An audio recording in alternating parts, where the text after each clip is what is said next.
Awesome, thanks. Can everyone hear me and see me?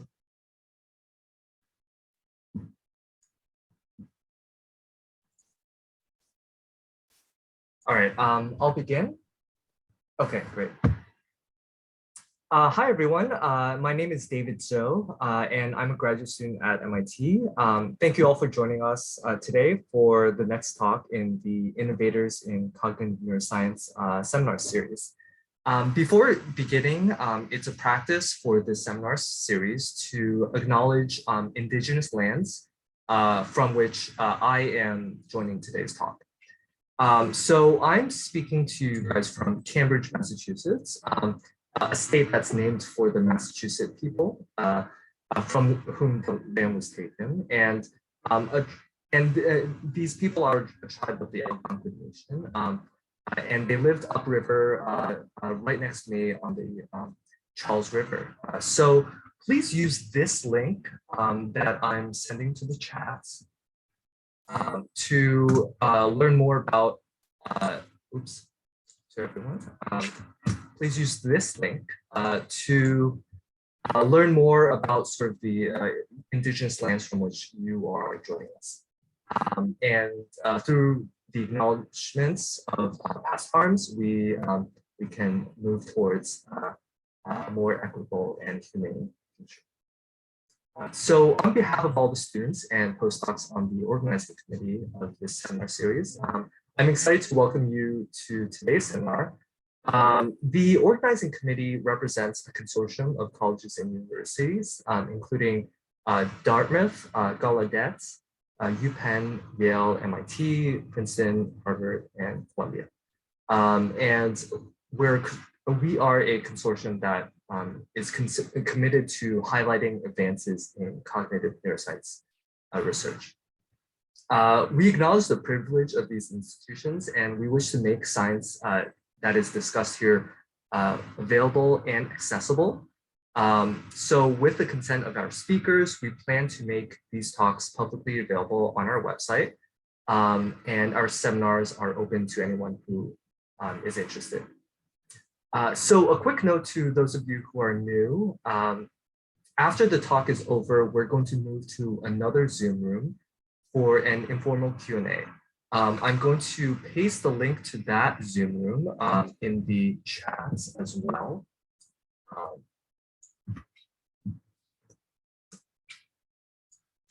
It's going to be a space for trainees in particular to ask questions to the seminar speaker, either related to or beyond the talk. Which brings us to today's speaker, which I'm very excited to introduce. So today we're very fortunate to have with us Dr. Bita Moghaddam. Dr. Moghaddam received her PhD in biochemistry from University of Kansas, working with Ralph Adams. And then she did her postdoc at Yale with Benjamin Bunny. So I read online that during this postdoc, she published 6 first author papers in 3 years. Which sounds amazing to me. And then after that, she quickly joined the faculty before moving up to full professor. And she joined the faculty back in 1990. She moved to University of Pittsburgh in 2003, and then in 2017, she joined Oregon Health and Science University, where she's currently the Ruth Matarazzo Professor. So I first met Bita, I don't know if she remembers this, during a scientific advisory council for one of the grants that my lab was on. So I happen to know her as one of the top experts in the world on the anesthetic drug ketamine, which she has written a book on. But her expertise extends to conditions spanning both neurodiversity and mental illness, including schizophrenia, ADHD, anxiety, addiction, and others. As you'll see, Dr. Moghaddam's research is highly translational, which I've always appreciated. But I think you may also recognize that Dr. Moghaddam has designed a research program that is able to really traverse all levels of analysis, from biochemistry to systems to cognitive, and then to the clinical level. Dr. Moghaddam's research has earned her multiple honors and awards, including the Paul Janssen Award for excellence in schizophrenia research, the Daniel Efron Award for excellence in neuropsychopharmacology, another award in 2014 from the International College of Neuropsychopharmacology, and the Merit Award from the NIMH. And this is just to name a few. It's not only sort of Dr. Moghaddam's rigorous and innovative science that makes her a pioneer. She's also a thought leader on gender and racial diversity and equity in neuroscience. And today she's spotlighting the ALBA network, which performs global advocacy work related to these issues in neuroscience. Without further ado, please join me in welcoming Dr. Bita Moghaddam, and she'll be presenting her talk, Translation of Anxiety into Actions. Yeah, all right, take it away. Thank you so much, David. And that was a wonderful, wonderful and humbling introduction. I had all those papers as a postdoc because we actually published shorter papers. We didn't have, at the time, it wasn't routine to have papers with 20 figures, each among multiple panels. So don't feel bad that you, as a postdoc, any of you, that you don't have as many papers. It's truly an honor and a pleasure to be here and tell you a little bit about some of the newer stuff that's going on in the lab. I won't be talking about ketamine, but if you're interested in ketamine, I did actually write a book. David is correct. It's a simple and short book and should be an easy read if you're interested in understanding about learning about the history of ketamine. But today I'm going to talk mostly about some of the recent work we've done related to anxiety. And I'm sorry that I am sort of, I can't look in the camera because I'm using two computers because I had some laptop issues. I had to go grab the second laptop. So I have my iPad on this side and an older laptop on the other side. Okay, so if I stop my video, can you see this slide, right? Okay, great. That way I can get closer to the iPad so you can hear me better. Okay, so let's switch to what I'm going to talk about today, which is thinking about how we can measure anxiety better and how the brain actually encodes anxiety. Before I tell you about the data and experimental design, two acknowledgements. One, I am grateful for, let me get the, sorry, I'm trying to get the mouse activated. Okay. You see it now? Great, perfect. I'm grateful to the funding agencies, especially the American taxpayers and NIH, for funding our research for many, many years. And also I'm grateful to the trainees that really helped with this project.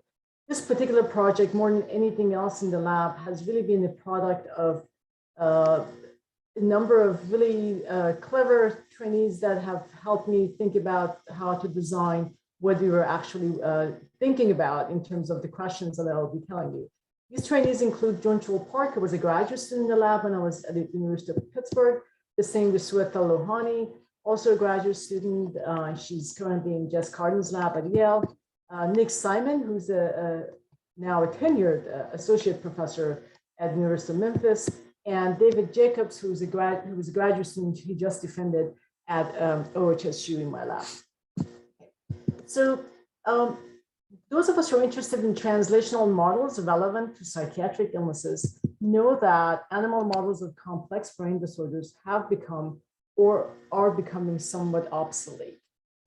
So in maybe a couple of decades ago, we could claim to have a model of schizophrenia, mood disorder, PTSD, et cetera. But now we know that we really don't have good animal models for these, or you cannot actually have perfect animal model of schizophrenia. But what we are focusing on as a field is to more model specific symptoms or focus on studying how we could actually prevent the onset of these illnesses. I do have about half of the lab actually working on adolescent models, which could be kind of focused on preventive measures. But for today, I'm going to talk about one of the most prevalent symptoms, which is anxiety. Now, why anxiety? Anxiety is a debilitating symptom of many brain disorders, including mood disorders, autism, schizophrenia, and addiction.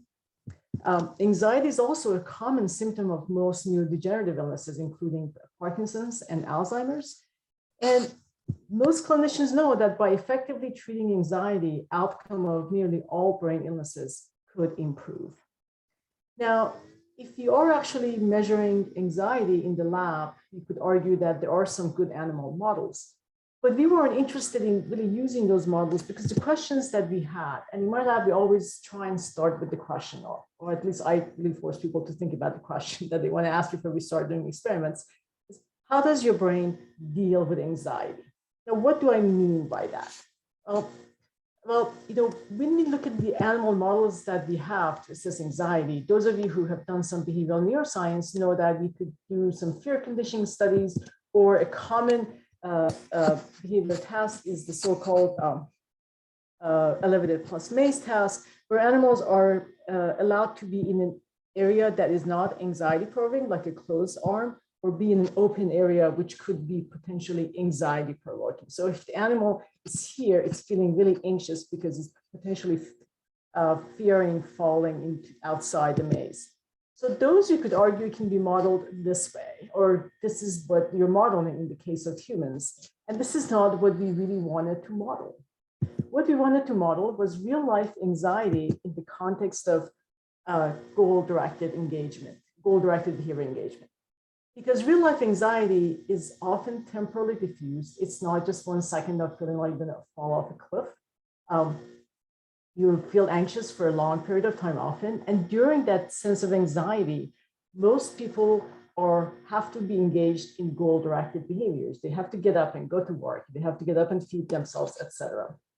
So successful execution of any goal-directed behavior requires, and this is something cognitive neuroscientists have known, that requires proper coding and temporal organization of multiple events. And I'm just listing a few examples of these events: cue processing, memory recall, action planning, reward outcome, expectation processing, etc. That each of these are regulated by different networks in the brain. And so the question that we still have, and we're beginning to try and address, is which of these behavioral events are computed differently under a fog of anxiety? Okay. I'm sorry, there's a typo here. It should be a fog of anxiety. Okay. That's what you get for having foreigners give you talks. You can find typos in their talks. Anyway, so the question we have is which of these behavioral events are computed differently under a fog of anxiety? Now, I'm going to tell you about 3 questions that we have been asking. One, of course, is how to model a fog of anxiety while an animal is engaged in goal-directed behavior. That's not a trivial question. And we are also interested in understanding what brain regions and circuits to record and manipulate once we have this behavior design. And last but not least, we're really also interested in how anxiety is learned by these circuits, because as I will briefly mention at the end of the talk, many forms of anxiety could be actually learned. So let's talk about how to model the fog of anxiety while an animal is engaged in goal-directed behavior. This is not a trivial question. A perfect model, and there's no such thing as a perfect model, is that you have an animal that's happy in its home cage. You train it to do a goal-directed task, and then magically we introduce a fog of anxiety. So the first set of experiments that we did, we took the easy way out, and that was actually a smart thing to do at the time, because it started giving us clues about how different brain regions that we were interested in could be reacting to this. So by easy way out, I mean that we actually used a pharmacological approach.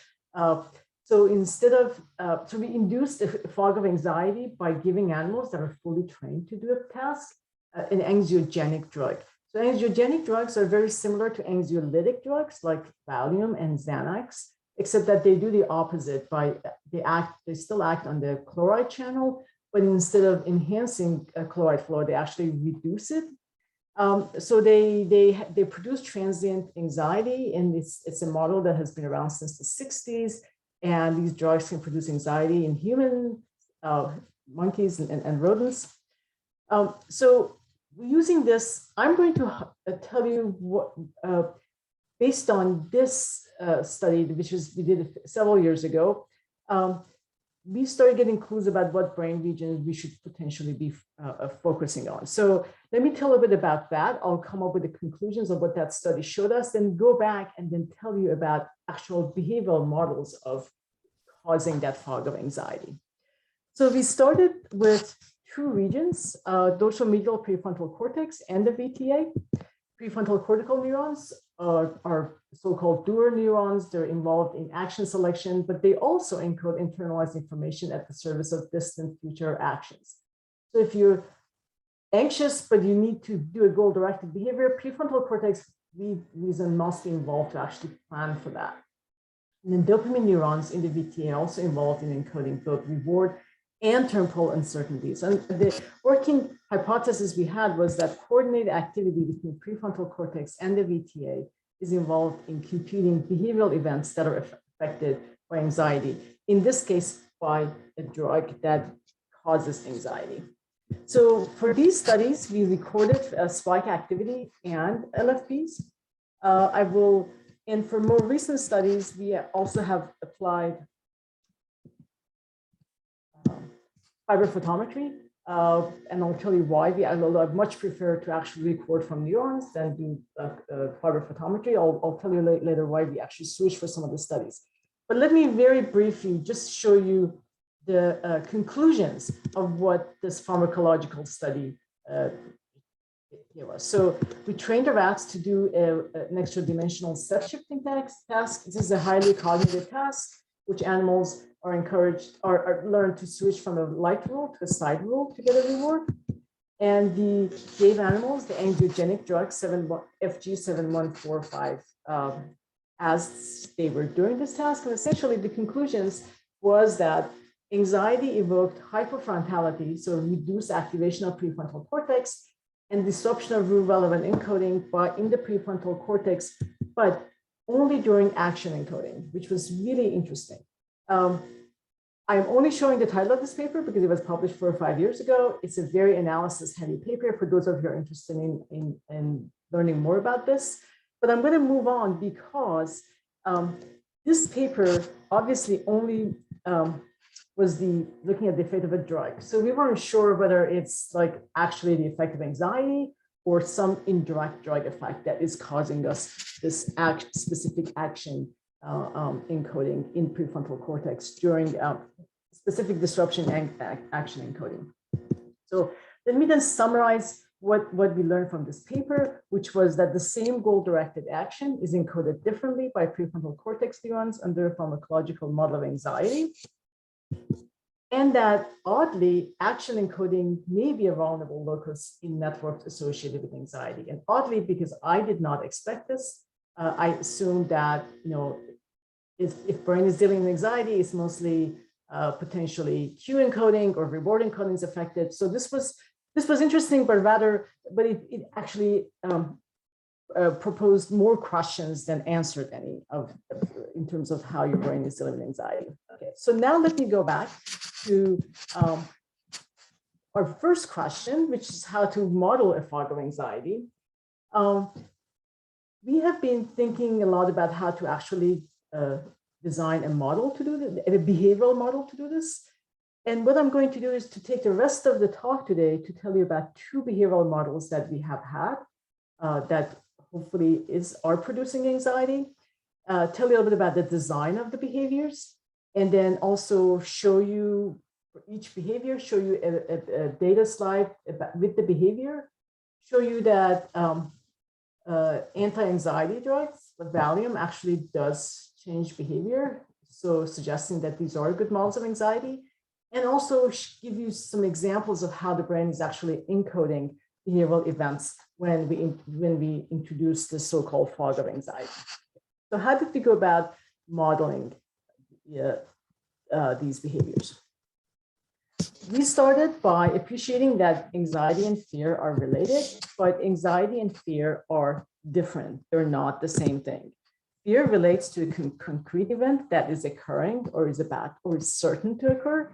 Anxiety, on the other hand, is often evoked when potential harm may occur, but the probability of its occurrence is low or uncertain. So let me give you an example. Let's say you're hiking with me in southern Colorado, and this guy jumps at you. That is fear. That has nothing to do with anxiety. You are just really scared you're feeling fearful if this happens. But as you're walking, if there's no mountain lion, and you know that there are mountain lions around, your brain knows that there's a low probability of mountain lion attack. And that may make you anxious, but regardless, the majority of you, if you do like to hike or exercise, you prefer to hike there versus here when there's a zero probability of a mountain lion. So, but let's say that you are hiking and then you get to the end of the trail, you would pull out your phone and there's a text from a friend asking you if you're hiking, you say, yep. And then the friend responds, be careful, Bob saw a cat near 4 Mile Falls yesterday, and 4 Mile Falls is where you're hiking. At that point then, your brain most likely is going to go from not worrying about it, which is zero, or worrying a little bit about it, low, to potentially calculating high probability of mountain lion attack. So most of you will not freeze and scream. You'll come back and hike back, but your behavior may change. You may be walking slower or faster. But regardless, we were interested in modeling something like this and just seeing how the same actions, which is like getting to the end of the trail, are encoded differently if your brain is calculating high or low probability of something bad happening. With that in mind, we started defining some forms of anxiety as a function of harm probability, with the idea being that actions executed toward obtaining a reward are often associated, and this goes for any action essentially, with the probability of harm occurring during action execution. And learning this probability allows for appropriate computation of future harm to guide action selection. So with this definition in mind, which could apply for some forms of anxiety, not all, of course, let me then tell you about our tasks. So task one, we started simple. We have a cue, then after the animal has to execute an action after that to get an outcome. This is just a fixed ratio 1 FR1 task. But we then introduce variable harm probability during action execution. So this is a version of probabilistic punishment task. And the way we run it in different ways, but the way I'm going to be first ran, and I'm going to show you some electrophysiology data and behavior is this way. So that we had risk of shock being 0, 0.06, and 0.1. So essentially, this is how the task was run.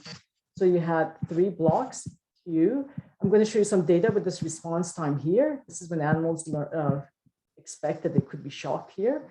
And then response time after reward delivery and consumption, which tells you if the animal is motivated despite being anxious to receive the reward. So as the shock probability increases, if this response time increases, consistent with the animal being anxious, and so does the probability of response time. Again, this is also consistent with human models of anxiety, but the response time to retrieve reward does not change. The animals are remaining highly motivated to get that reward. Now let's look at the effect of diazepam, which is an anti-anxiety medication. That's shown here. So we ran it in like 3 consecutive days where animals received saline one day, diazepam, and then saline again in the 3rd day. And as you can see, diazepam essentially reverses that increase in reaction time, suggesting that this is that slow reaction time is a good measure of, is reflective of animal being anxious. So task 2, the task 2 is very similar to task 1, except that we introduce an another action there as a control. And when you do electrophysiology, it's always good to have a lot of controls. So here, the animal has to execute an action during which it can get shocked, and the probability of the shock changes. After that, the animal has to do another action. It's a nose book. So these two are very much identical mechanically, except that the seek one is associated with the shock. The take one is a safe action. So this gives us a good way to control for the actual motoric impact of the task. And after that take action, the animal can get a reward. We also, have been running this task differently in that we can, and again, this could apply to either task. We continuously increase the harm probability, and this is also a really good model to also see if we have highly impulsive animals that really don't care how badly what the probability of shock is, and they kind of stick with the task. I do have a video that wasn't loading that well, so I'm going to pass on that with apologies. The paper was published a couple of years ago, and a year and a half ago actually, and it does have some video files if you would like to look at it. Okay, so let's show you the behavior. So the behavior I'm showing you here is the trials completed as we increase the probability of shock. This is session 1 to day 1. The animals are getting it for the first time. I'm showing you this because, as you see, as the animals learn the task, the response becomes highly stable. So if you actually look at the response on day 1, is different than after day 4, the performance become very stable, which makes again also very good for a recording or any manipulation or circuit manipulation studies. Yeah. So another behavior I'm going to show you is response time. We seek, take, and reward. So response time decreases as shock probability increases, very much like the other task. Whereas the take one, which is a safe action, response time stays relatively stable and super stable when the animal just has to go and grab a reward. And similar to the other task, diazepam also influences this response time here. So this is and trials completed. So both trials completed and latency to response during the risky trials, the effect is diminished, that slowness is diminished in the presence of a low dose of diazepam. So now let me just show you examples of recordings that are using either of these tasks that are starting to give us clues about how the brain is encoding risk of harm. Again, remember that in these tasks, first they're operant, making them highly applicable for electrophysiological recordings for both unit, LFPs, and also fiber photometry. But what is important to appreciate also is that the animal's behavior is changing even though the actual events are not. So going back to the task, the animals still get the same cue regardless of the harm probability, have to execute the same action and obtain the same reward, which is really nice because we can follow the same cells, the same units in a given recording session as the harm probability changes to see if there's an effect on processing when the only thing that's being changed is the probability of something bad happening during action execution. So for this task, we were recording from VTA and prefrontal cortex. Let me show you the data, just some heat plot raw data for block 1, and this is when there's no risk of harm. So this is, again, the heat plot. These are medial prefrontal cortex unit, VTA, dopamine and non-dopamine units. And this being a heat plot, as the colors get warmer, the cells are firing faster. So this is very classic response. We have VTA neurons showing phasic excitatory response to all task events, especially reward.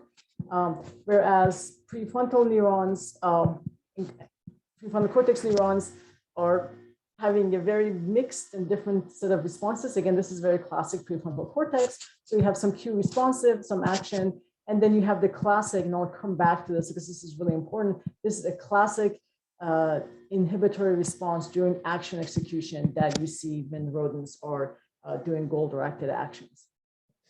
So let's, again, this was, I showed you data from block 1. Let's see, then what we did was we followed the same cells and see if any of them changed their tuning properties if we changed as animals going through block 2 and 3.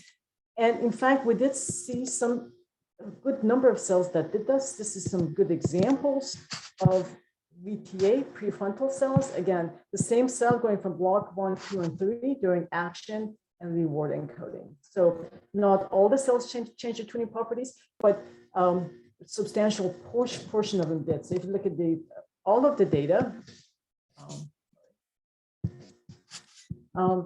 prefrontal, dopamine, and non-dopamine VTA cells. This is the percent of risk encoding units, and these are the units that changed their properties significantly when we went from block 1 to 2 to 3. And interestingly, with this model as well, the most salient or the largest change in firing properties was during action encoding. So similar to the pharmacological model, it seems that here also action encoding is responsive to this model of anxiety. I'm also going to show you one LFP units. If there are any people in the audience who like LFPs, we always record at least LFPs from at least one electrode in our setup because of its relevance to human studies and to human EEG studies. So with LFPs, what we noticed is that there's in both VTA and prefrontal cortex, there's this 8 Hz oscillation during task performance, mostly that starts during cue and goes through action execution. And what's really interesting is that this happens when there's no risk, but this 8 Hz activity very much declines, essentially dissipates when animals enter the shock or the punishment risk trial. That was an example. This is all of the data. Again, the 8 Hz power is diminished as animals go from block 1 to 2 to 3 in VTA and prefrontal cortex. And what also changes is, of course, the coherence between VTA and prefrontal cortex. So this is was a very dynamic shift in how these regions are interacting. This paper was also published a couple of years, well, 3-4 years ago. And there's also another analysis heavy paper if you want to check it out. We looked at a number of ways to see what region is driving what, because these recordings were simultaneous. And the analysis that we did, and I'm showing an example of a time-lag phase locking analysis, they all reveal that the entrainment of prefrontal neurons is by VTA. So it's all the directionality was always VTA to prefrontal cortex. So what is going on is that as the risk of punishment increases, this VTA control of prefrontal activity seems to be weakening or diminishing. So recordings from these data, okay, so let's go back to summary 1 with the pharmacological study, which I had told you that we started wondering whether action encoding is a vulnerable locus in networks associated with anxiety. So with this task, the task 1, the recording actually also showed that in fact, yeah, coded different prefrontal cortex and VTA dopamine neurons, and that action encoding remains a vulnerable locus. So I think by now we were pretty convinced that in fact it is action encoding that's most vulnerable when the brain is dealing with potential fear that something harmful may happen in the future. And our data also showed that when goal-directed actions are anxiety-free, VTA dopamine neurons drive oscillatory activity in the prefrontal cortex. But as anxiety increases, the strength of this synchronous relationship decreases.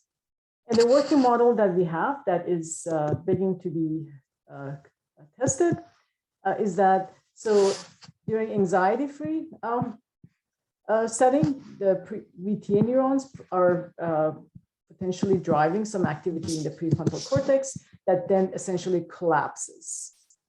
So both unit and LFP, so at multiple time scales, the VTA and prefrontal cortex are interacting, and that punishment risk as a model of anxiety diminishes this level of interaction. So it's essentially there's this functional bottom-up disconnection of dopamine cells from prefrontal cortical activity.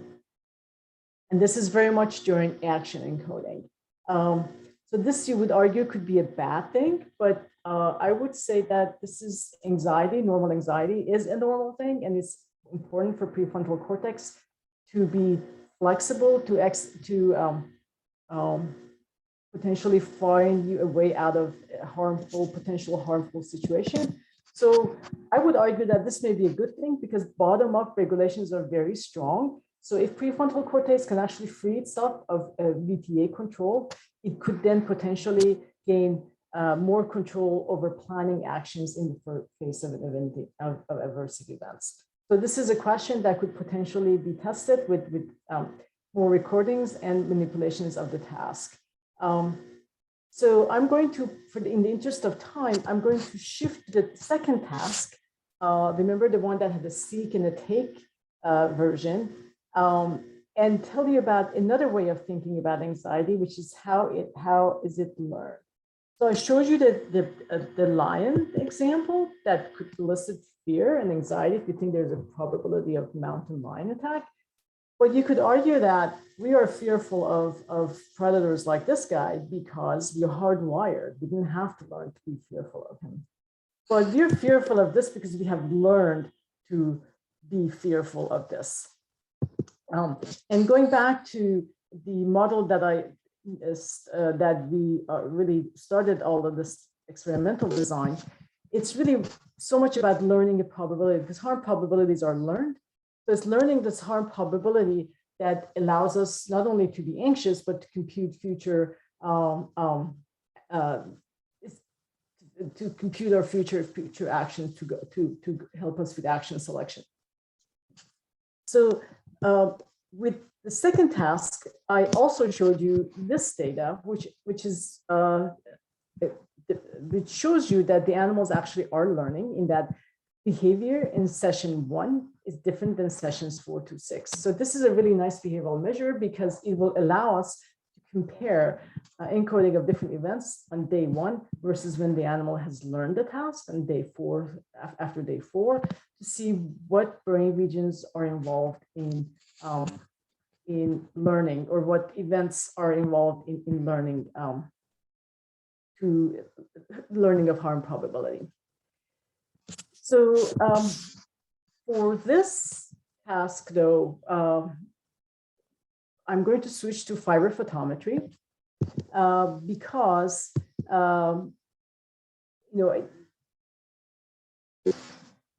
one of the things I didn't show you for the previous task was the impact of shock. Because if you're doing recording from units, there's noise interference, so you cannot actually record while the animal is receiving the shock. With fiber photometry, however, it's easy to do that.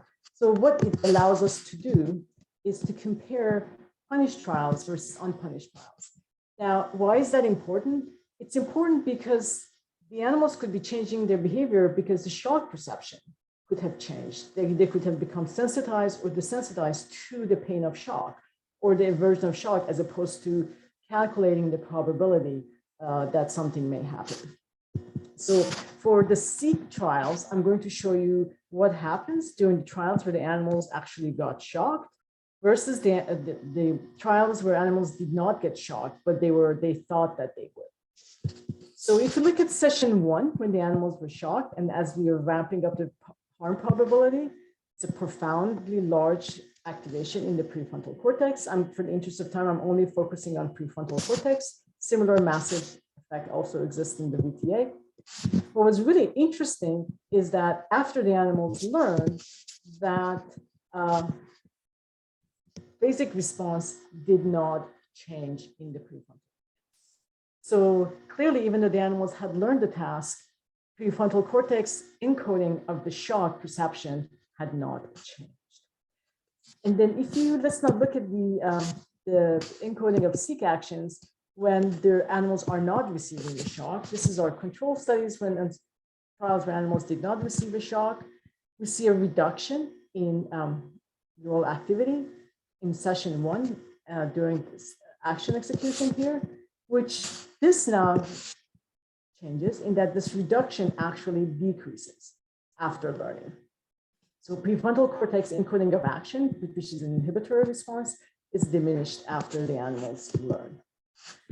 So what does this mean? We actually think that this global calcium change after fiber photometry actually represents single unit encoding, because if I remember, I showed you the raw data for the during the other task where the animal is not getting a shock and there's this inhibitory response, which if you look at that task as the probability of shock increases, then that inhibitory effect also reduces. So there is a correlation between unit activity and fiber photometry. So the safe take, however, doesn't change. So remember that this action and this action are very much the same motor behavior, except that this one is associated with a risk of harm. This one is safe. And that doesn't change with learning. And I should also say neither does reward encoding. So with this task, now we think that we have several behavioral models to measure learning of harm probability associated with reward-guided actions as a potential model of anxiety. And that medial prefrontal cortex adapts its responses selectively during risky actions as contingencies are learned. So this is really interesting and exciting because by being able to measure learning, it really provides us ways of looking at how the brain potentially learns to be anxious. And we are definitely extending our mechanistic studies beyond the prefrontal cortex. So let me then end by talking about ongoing work. So we are doing recordings from multiple regions other than medial prefrontal cortex, including other cortical regions such as orbitofrontal cortex. We are looking at both micro and macro circuitry of prefrontal cortex during and after learning.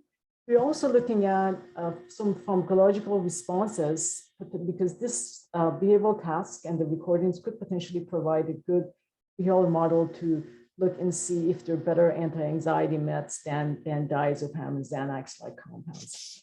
So I'm going to just show you one slide related to just the circuitry work that we're starting to do, and one slide related to impact of psilocybin as a psychedelic. So with micro and macro circuitry, a dumbed down version of the circuitry that you're interested in, of course, are the prefrontal principal cells that go down to the VTA, and then the dopamine that comes up to the prefrontal cortex, and of course the inhibitory neurons that are in the prefrontal cortex. Given that we had seen an inhibitory response being highly responsive to learning of shock probability, we are thinking that this inhibitory response attenuation could be due to an increase in interneuron signaling or changes in the monoaminergic, potentially dopaminergic or noradrenergic input to the prefrontal cortex. So we're starting with manipulating the prefrontal cortical GABA neurons by optogenetic manipulations. And the nice thing about applying optogenetics to this task is that you can actually modulate GABAergic activity during different behavioral events. And so far, the very preliminary data that we have suggests that in a limited number of animals, that manipulation of GABA interneurons could in fact shift the learning curve, in that in session 1, animals before they learn GABAergic inhibition is very much shifting them to well-learned animals. And then with pharmacology and psychedelics, we were interested in seeing if a drug like psilocybin affects learning of this task, or after learning affects performance. So again, remember that we had a nice learning curve that performance on day 1 and later sessions was different. So we designed the experiments this way by just giving animals psilocybin on day one when they were trying to learn the task, and also after learning? Well, psilocybin has absolutely no effect on learning on this task or other tasks. But after learning, the effect is interesting in that, again, this is preliminary data. So this is actually only 5 animals with a low dose of, maybe 6 animals, low dose of psilocybin versus control. And by the time you get to 3 mg per kg, they're pretty much knocked out. So they're not performing the task. So I'm just showing you 2 of those animals. But regardless, with a lower dose, what you see is the shift in trial completion, in that they seem to care less about being shocked up to a point. And it's good that it's up to a point. So it's not just that they become very impulsive, but that they seem to be putting up with the harm probability slightly longer than control animals. And what's also interesting about this is that another so-called psychedelic, which is not a positive drug, it's actually, because it's profoundly anxiogenic, causes anxiety, DOI. That drug does the expected effect of shifting the curve to the left because it's making the animals more anxious from the onset and before we start applying the shock even.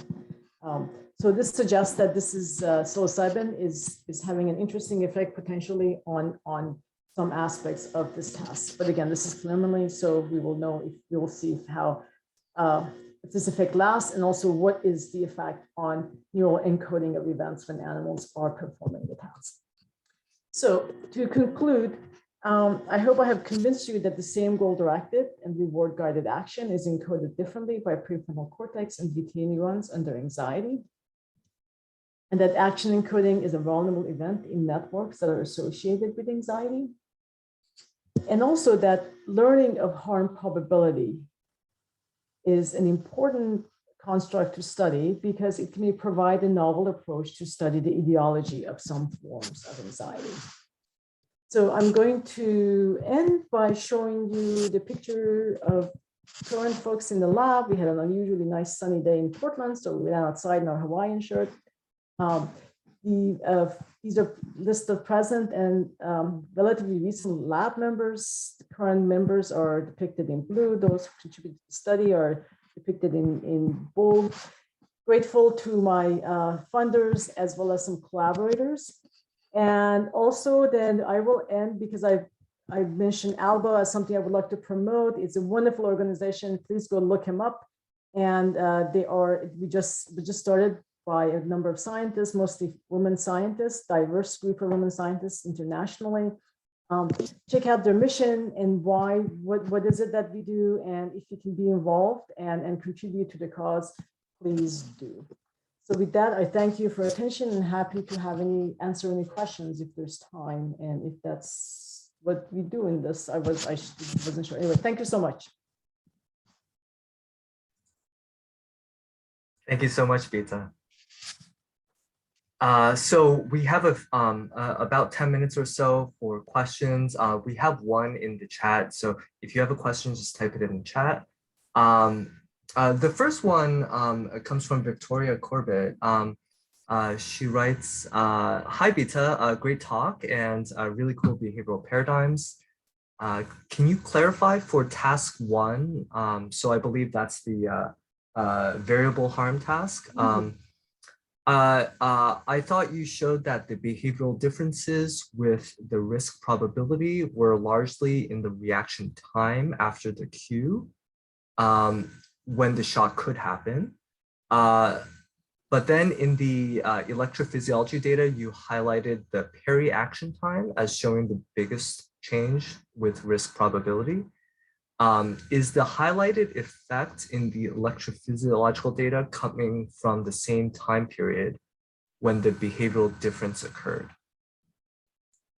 So that's a great question, and one that we really can starting to answer because in order to compare, we need probably better measure of behavior as opposed to just action executed. So all we were measuring in the behavior data that I showed you was action executed or the time that it took from the cue till action execution.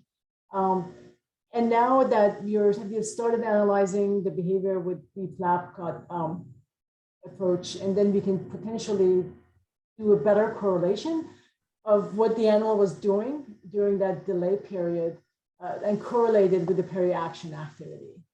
So good question. We don't have the data to answer it now, but the reaction time, yeah. So that's essentially what I can do at this. I can address at this time. Okay, cool. Another question comes from Kelly Kennebrew. Thank you, Bita, for this excellent work. Your ongoing psilocybin research is particularly fascinating to me. Should we go to the site to follow and get involved if it makes sense to? Site for ALBA, yes. Is that what? I guess your lab site for the psilocybin. Psilocybin is just starting. Nothing is published. We have psilocybin involved in another project that I didn't mention, and that the behavior for that data is we're writing that up. As soon as we write it up, you're putting everything on bioarchives now, so it will be there and it will be on the lab site, right? Yes. But right now you won't find anything on psilocybin lab website because we're not posting anything preliminary. And what I showed you was, of course, very preliminary. It's only a few animals. Yeah, so, but the other study, which is looking at the impact of psilocybin on a behavioral flexibility tasks, very similar to the task that I showed you with the drug, anxiogenic drug. That's shifting task in the Journal of Neuroscience paper 4 years ago. That task, we have looked at the effect of psilocybin and we've seen some interesting effects.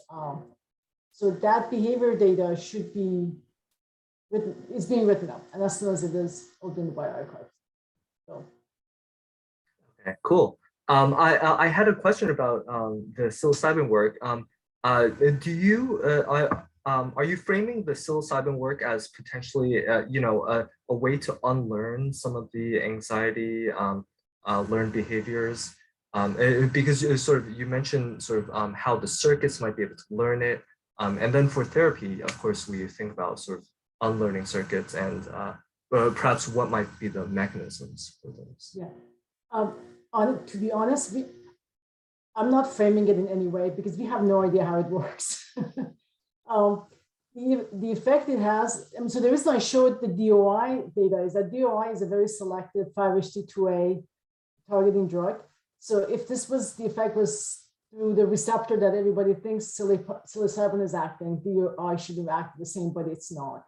The impact it has in human behavior in terms of the ability to respond better to psychotherapy is really interesting. It would be very difficult to model it in animals to come up with a really clear mechanistic way that it is doing. I mean, there are a lot of really nice work out there, a lot of interesting ideas, but I am completely going into this work with an open mind and not and very, very hypothesis question free because it's a very interesting drug with we really don't know how it works. Mm-hmm. Cool. I have one final question, and this is a much more specific question from your talk. I am someone who works on EEG, so I was very interested in the LFP data. And you showed synchronization between VTA and medial prefrontal cortex, and you showed, it appeared to be very specific to the alpha and perhaps low beta frequencies. And those rhythms, of course, these are, there are a lot of mechanisms for them between the thalamus as well, specifically the medial dorsal thalamus. And do you think the medial dorsal thalamus might play a role in some of these behaviors and perhaps, coordinating the cognition related to anxiety? I think it must. I mean, I think that would be one of the candidate regions that could potentially influence in a very dynamic way, because clearly something else is coming in and kind of manipulating the activity as well in a very dynamic way, only when the risk probability computation is shifting. So thalamus, yes, and because it also heavily projects, especially to prefrontal cortex, so it could have that sort of an influence on it. Yes. Yeah, cool.